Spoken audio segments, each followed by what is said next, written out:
Kader Demokrat ini bilang hanya rezim Jokowi ada adu domba ulama dan rakyat, ditulis oleh Jo Putra dari Sword.com. Sebelum kita lanjut, jangan lupa subscribe dan nyalakan loncengnya agar Anda menjadi yang pertama mendapatkan informasi dari jurnal terupdate. Kader Partai Demokrat dan juga seorang pegiat media sosial, Chris Wamea, membuat pernyataan di akun Twitter mengenai rezim Jokowi ada adu domba antara ulama dan rakyat. Chris meyakini bahwa di rezim Jokowi, Islam dibenturkan dengan Pancasila.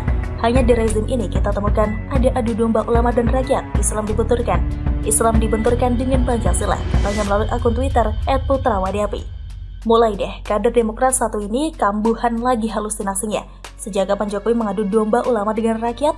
Ulama seperti apa yang dimaksud Chris? Lagian bukannya agak kebalikan, bahwa banyak ulama-ulama garis keras sering membenturkan rakyat, terutama umat muslim dengan pemerintah?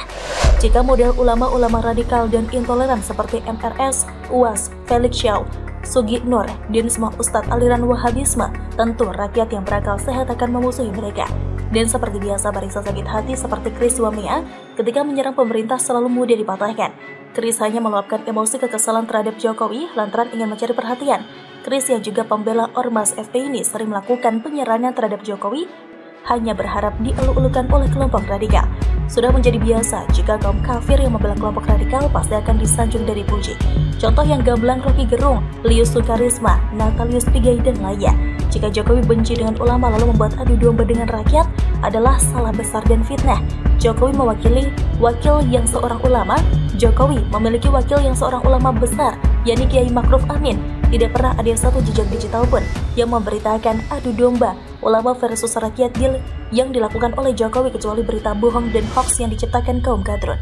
Bagi saya, Chris Wamea yang seorang domba gurun menggiring opini publik agar kaum Islam fundamental semakin membenci Jokowi. Chris adalah bagian dari CKS yang sudah menjadi rahasia umum keluarga ini pembela ormas radikal. Isu adu domba ini sepertinya sebuah propaganda yang dilakukan tidak hanya dari kalangan kaum radikal saja. Namun domba gurun, kafir, dan ateis bisa dikerahkan untuk menyerang Jokowi dengan menggunakan agama sebagai topeng. Dan kita bisa lihat jejak-jejak digital Chris Wamea yang selalu membela ormas terlarang FPI. Jadi tidak usah heran kalau Chris Wamea adalah bastard Demokrat yang ditugaskan untuk membangun narasi agar sebagian masyarakat menilai Jokowi tidak suka dengan ulama. Masyarakat yang cerdas akan melihat sangat jelas bahwa wakil Jokowi adalah seorang ulama dan penasihat istana ada ulama terkenal yakni Habib Lutfi bin Yahya. Begitulah maling teriak maling dilakukan Chris dan partainya yang mendukung ormas radikal lalu memfitnah orang melakukan adu domba. Padahal mereka sendiri yang membentur-benturkan, teriak-teriak sendiri dan marah-marah sendiri. Tidak usah bersembunyi atas nama agama dan rakyat. Kelakuan kalian di Demokrat sama dengan pemimpin kalian yang merasa terzalimi, setelah itu curhat dan babar. Chris lupa atau memang pura-pura bodoh bahwa di rezim SBY selama berkuasa tidak berani untuk memberangus kelompok Islam radikal. Banyak orang menilai bahwa pemerintahan SBY memelihara kelompok radikal ini agar kekuasaannya tidak diutak-utik dan aman. Untuk itulah tugas pemerintahan Jokowi semakin berat setelah 10 tahun SBY berkuasa. Tindak tanduk kelompok radikal semakin tidak terkontrol dan merasa negara ini milik mereka. Jalan terbaik dan merupakan cara satu-satunya yang harus dilakukan pemerintah adalah membubarkan ormas-ormas yang dibesarkan oleh rezim SBY. Chris Wamea dan Natalius Pigai adalah sama. Dua tokoh Papua yang tidak mencerminkan rakyat Papua secara umum. Menurut saya masih banyak rakyat Papua yang memiliki akal sehat yang menganggap Jokowi sebagai seorang malaikat yang turun ke tanah Papua. Rakyat Papua yang memiliki hati bersih akan berterima kasih kepada Jokowi karena telah banyak membangun di wilayahnya.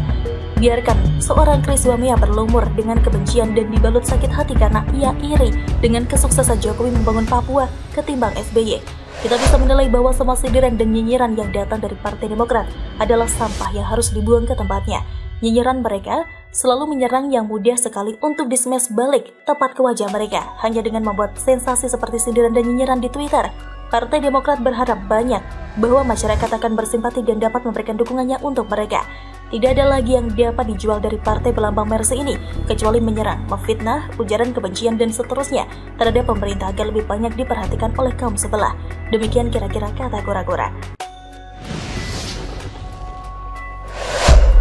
Keren, Republik Indonesia resmi punya smelter terbesar di dunia dan hasilkan 35 ton emas per tahun, ditulis oleh Niha Alif dari Sword.com. Sebelum kita lanjut, jangan lupa subscribe dan nyalakan loncengnya agar Anda menjadi yang pertama mendapatkan informasi dari jurnal terupdate.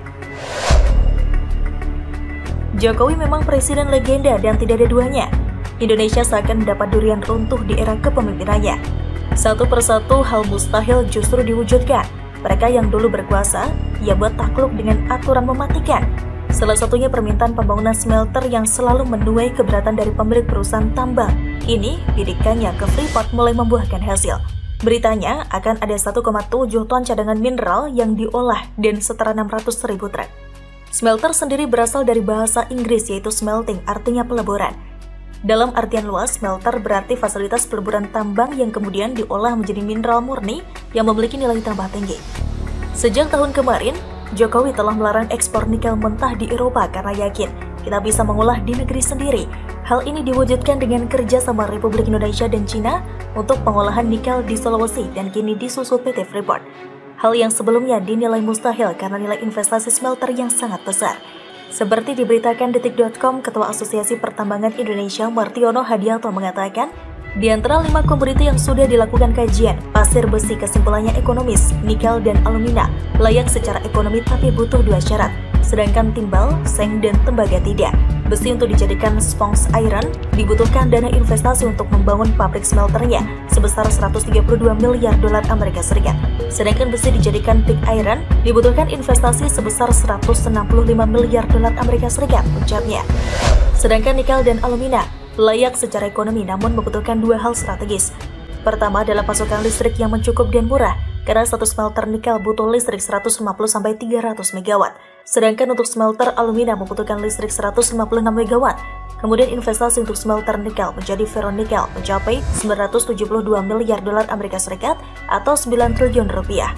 Sedangkan untuk mengolah nikel menjadi HPAL dibutuhkan investasi 1.160 miliar dolar Amerika Serikat. Sedangkan untuk mengolah alumina menjadi smelter grade alumina dibutuhkan investasi sebesar 1.662 miliar dolar Amerika Serikat, ungkapnya.